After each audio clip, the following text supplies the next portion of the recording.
Doctor Who The Day of the Doctor, the 50th anniversary special, and the first of the 2013 specials, is written by Steven Moffat and starring Matt Smith, David Tennant, Jenna Coleman, Billie Piper and John Hurt. In the late 2011, Steven Moffat has plans for the 50th anniversary special episode and said the team knew what they wanted to do. During the interview, while talking about his work on the film The Adventures of Tintin in late 2012, Steven Moffat started working on a script. He didn't have copies, he kept it on his computer until it was needed. He obviously wanted the Christmas special to tie in as well. On 1st of June 2013, Matt Smith announced that he was leaving Doctor Who. In order talking about the 50th anniversary special, I will be talking about the other projects, so I'll bring up the chapter selections in case if you want to skip to Day of the Doctor or any projects you want me to talk about, because I think this is going to be a long video. So grab your beverage, popcorn, crisps, sandwiches or any food if you like. Grab some cushions and go to the toilet if you need it. Here are the chapter selections.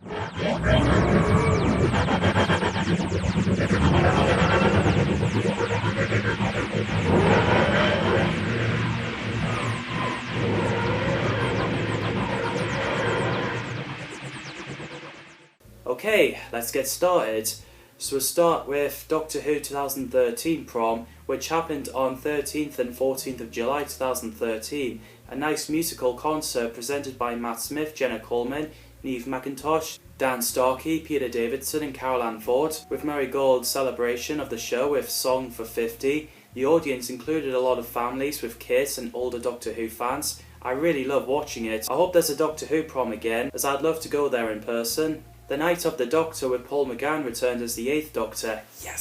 Steven Moffat wanted to do the story about 8th Doctor's regeneration, and this minisode came from the idea of the unknown incarnation of the Doctor, played by John Hurt. The new outfit on the 8th Doctor looks kind of similar but a little different to the TV movie, as Moffat wanted to make it more adventurous instead of gentleman's outfit and long green coat and grey waistcoat as a variation of the movie outfit, which I thought it looks cool. Emma Campbell-Jones played Cass Fermazzi, who was a pilot who hates Time Lords and sees them as a threat. She's so good. As she's about to crash, the Doctor arrived. Love the entrance. Signal, stop talking about doctors. I'm a doctor, but probably not the one you're expecting. As he tries to get her out, and when she found out that it's the TARDIS that she sees, and the Doctor is a Time Lord, she locked him inside the room where the TARDIS is and refused to go with him. The Doctor could have left, but he stays with Cass and crashed into the planet Khan with her. Claire Higgins played Ohila, the High Priestess of the Sisterhood of Khan, protecting of sacred flame and related to Time Lords. She's great. I love the Sisterhood. It's their second time appearing on screen, making their debut in The Brains of Morbius. I love the Doctor's line in this, like, 4 minutes, that's ages. What if I get bored or need a television, couple of books, anyone for chess, bring me knitting, physician, heal thyself.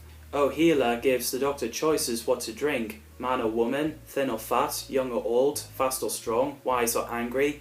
So the Doctor picked Warrior and felt that there's no need for the Doctor anymore. And I like when he mentions the companions from Big Finish Audio, which are Charlie Pollard, Chris, Lucy Miller, Tamsin Drew and Molly O'Sullivan. So he drank the potion, he regenerates into the War Doctor with the young John Hurt in the reflection, which is so cool. Apparently that was him as Rodion Raskolnikov from Crime and Punishment 1979 BBC adaptation. I really love this minisode. It's so amazing that they brought Paul McGann as the 8th Doctor back. He's absolutely fantastic. I never knew this would happen. I had my mum or my stepdad calling me, so I looked on the TV. When I saw the 8th Doctor there, I was like, wait, what? I was so happy to see him back. At least they finally gave him a regeneration scene. Even Paul said that's what we needed. This minisode came out 14th of November 2013. So the next minisode, another prequel, we have is The Last Day, which came out 20th of November 2013, starring Chris Finch, Barry Ed and Alan Gill as the Time Lords, where one of them uses a camera, does a vlog in the Arcadia. Looking outside, they said it takes one Dalek to destroy it, and well, there's a lot of them. I really enjoyed that video. It's a nice video game cutscene kind of vibe there. An adventure in space and time, a biographical television film that got released on 21st of November 2013. It's written by Mark Gatiss, where the story is about the creation of Doctor Who back in 1960s, focusing on William Hartnell taking the role as the Doctor and behind-the-scene events. Back in 1993, to celebrate the 30th anniversary, Kevin Davis got an idea called The Legend Begins to the BBC. It would have been mixed with documentary interviews with people involved, creating the show, but then it got cancelled in favour of a standard documentary format, looking at the entire history of Doctor Who, which got released on Doctor Who 30 Years in the TARDIS. So then in 2003, Mark Gatiss came up with that idea, but he wasn't aware that Russell T Davies was bringing Doctor Who back at the time, and he got told that there was no available slot or budget. Then this film happened with David Bradley as William Hartnell, an actor who played the first Doctor. Jessica Raine played Verity Lambert, the first Doctor Who producer. Sacha Darwin played Waris Hussein, the first Doctor Who director. Leslie Manville played William Hartnell's wife, Heather. Brian Cox played Sidney Newman, who created Doctor Who. And we also have Claudia Grant, Jamie Glover, and Gemma Powell played Carol Ann Ford, William Russell, and Jackie Lynn Hill, who played Susan Foreman, Ian Chesterton, and Barbara Wright. The ones that's not in the film are David Whittaker, the first Doctor Who editor, Mervyn Pinfield, a producer, Donald Wilson, a co-creator, and C.E. Webber, a writer. And I think that we're going to get Jean Marsh to play old Sarah Kingdom, filming the character's death scene in the Dalek Master Plan. I think it's a fantastic film. The actors did so well. You can definitely tell that this actually happened during the making of Doctor Who back in the 60s, especially David Bradley acting as William Hartnell, where he's ill, which is the reason why he left the show. I highly recommend it, as I've already mentioned in my Unearthly Child retrospective. And I love the bit where William Hartnell sees the glimpse of Matt Smith. It's a lovely scene. It's pretty emotional. The way I see it, that's William Hartnell daydreaming on the future and what the Doctor could be in many years' time. So next is Comedy Spoof and Doctor Who Homage, which came out on 23rd of November 2013, called The Five-ish Doctors Reboot. Written, directed and starring Peter Davidson, along with Colin Baker and Sylvester McCoy. It focuses on the trio sneaking on set of The Day of the Doctor so they can be in it. I really enjoyed it. They also have cameos with few actors and actresses, or any who connected with the show, which includes David Tennant, Paul McGann, Matt Smith, Stephen Moffat, Russell T Davies, John Barrowman, Georgia Moffat and her kids. It's a nice homage video. Definitely recommend watching it. Paul McGann said on June 2014 that the sequel was in works. However, Colin Baker denies it and said all he knows is when he last spoke to Peter Davidson, the reaction to Five-ish Doctors has been so positive that they discussed whenever it was a good idea to do another one, and they agreed that they didn't want to do one that was pale imitation of the first that would be anticlimactic, and they have to come up with good ideas first. There's been a couple of possibilities. Colin Peter also mentioned that doing one about the 51st anniversary isn't going to be interesting, and it's got to be about something else. A Culture Show episode called Me, You and Doctor that got presented by Matthew Sweet and talking about his memories of Doctor Who, which is nice. Right, let's get into The Day of the Doctor. I do love the trailers where it shows a lot from Whoniverse, such as the Doctor's incarnations, friends and foes. The Day of the Doctor. Stephen Moffat said he wrote the script, it would change the narrative of Doctor Who. I love how they opened it with the original title sequence and the police walking past Coal Hill School with I Am Foreman sign, showing a callback from the first episode, An Unearthly Child. Clara is working as a teacher in Coal Hill School. As students left, a teacher came in. My friend Dan thought that was Tobey Maguire when we watched it. Clara got a letter and she rode a motorbike to the TARDIS, which is a good scene. The bit where the TARDIS got airlifted by a unit helicopter is a blast to watch. I love the fact that they used Slitheen theme with it. Osgood delivers a phone to Kate Stewart. I love the text appeared on screen as the Doctor and Clara arrived, saying, starring those actors and naming of the episode and who's it written by. It's nice to bring Gemma Redgrave back as Kate Stewart for 50th anniversary. Brigadier's daughter. She's a great character. Ingrid Oliver played Petronella Osgood, a scientist working for UNIT, who's a big fan of the Doctor. I love that character. I like the fact that she wears bits of their Doctor's outfit. In this one, she wore Tom Baker's scarf and David Tennant's glasses. The Doctor and Clara sees a painting of Gallifrey during the war. Time Lord art, bigger on the inside. I love the effects, and he also gets a letter from Queen Elizabeth I. I love the bit where they show Time War with the Daleks attacking and Time Lords fighting, the War Doctor using a gun to shoot a wall writing no more where the Time Lords and the High Council were confused. It's so cool that the 11th Doctor and Clara sees a painting of Elizabeth I with the 10th Doctor. I really lost it in the scene where in England 1562, where the 10th Doctor riding on a horse with Elizabeth I shouting Allons-y as they rode out the TARDIS. It was so great to see David Tennant back as the 10th Doctor. I love the bit where he shows the machine that goes ding because he suspects that Elizabeth is a Zygon, but it was the horse, so they ran to take cover. As they're separated, Zygon seems to capture Elizabeth and the Doctor talking to a rabbit is amusing. So there's two Elizabeths, Time Fisher appears and someone threw a fez. Meanwhile, as the War Doctor walks a long way in deserted planet into the barn trying to find a button on the cube, and the Moment appears looking exactly like Rose Tyler, I felt so happy seeing her return as well. When I found out that David Tennant and Billie Piper were coming back, I was really thinking I lost my mind, but I could not be any more excited seeing this episode. Moment also calls herself Bad Wolf. Stephen Moffat wanted to bring Billie Piper back into the show as the Moment. It was referenced in The End of Time, I think. Billie agreed despite loving the character of Rose. Fez appeared out of nowhere, so back at Gallery in 2013, the 11th Doctor saying he always liked to meet someone called Yes to Osgood is pretty funny. There was a shattered art as someone broke out, or something. It's pretty amusing that the fact that the 11th Doctor picks up the fez and puts it on every time he sees it. Clara's thinking he's going to walk past it one day. The Time Fisher appears, the 11th Doctor threw a fez and ran after it, and ended up meeting the 10th Doctor in England in 1562. It's a great scene when they met, and doing the sonic screwdrivers.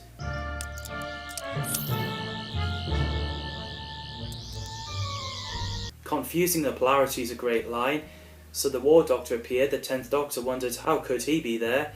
I love the coat and shoes and Grandad moment, it's so funny. John Hurt is fantastic as the War Doctor. He's got great lines in there, even though we don't see him much.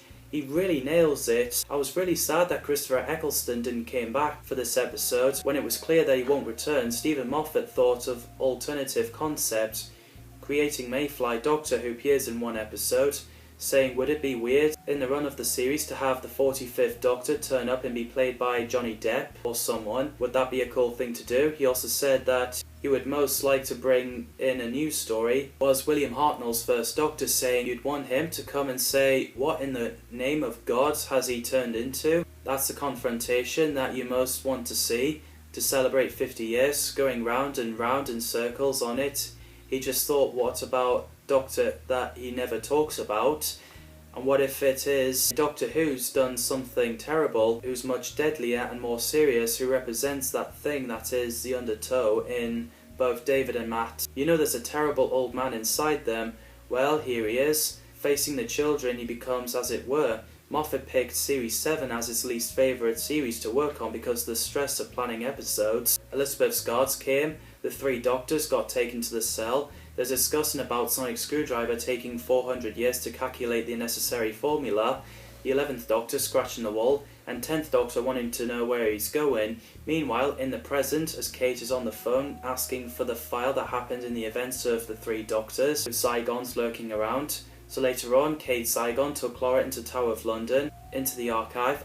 As Osgood and McGollop's Zygons appeared, they revealed to be Zygons. It's so nice that they brought them back and well updated. Clara uses Vortex Manipulator that was used by Captain Jack Harkness and disappeared off. She rescued the 3 Doctors. The door apparently wasn't locked. The Doctors, Clara and Elizabeth, went to Zygon's lair and found out that the home planet Zygor was destroyed in the early days of Time War, and so they have decided to take Earth as their new home. One of them teleported itself to the painting where we saw broken glass earlier in this episode. Elizabeth took her Zygon version's place, so later she and the 10th Doctor got married.